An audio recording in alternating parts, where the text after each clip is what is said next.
1-minute video editing tip. Kung gusto mong mag-focus yung mata ng viewers doon sa subject na shoot mo, gamitin natin yung Gaussian blur. And yes, if you are a beginner, maybe this video is for you. Let's go! Okay, so ito yung ating sample shots dito. Mapapansin nyo yung ating subject ay nasa gitna.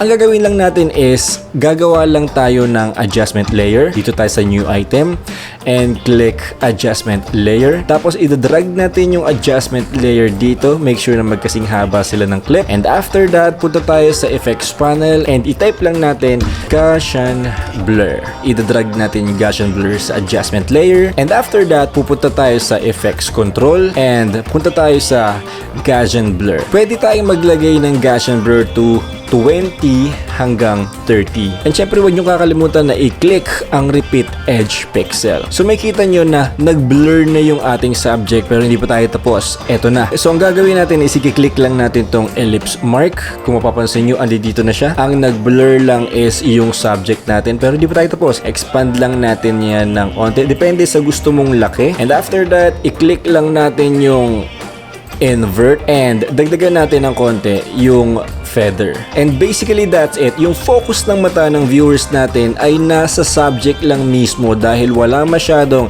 extra object. Kahit sabihin pa natin na may background dyan, walang extra object na pwedeng makadistract ng mata nila. So here's the before. At ito naman yung after. Pwede rin natin itong gamitin sa iba pang clips like this. At sa ating mga drone shots like this. Again, ang purpose is to draw the viewer's eyes doon sa ating subject. And also to lessen din the distraction na nasa paligid, lalo na kung makalat yung nasa paligid mo. And that's my 1-minute video editing tip. Follow for more and subscribe. Peace!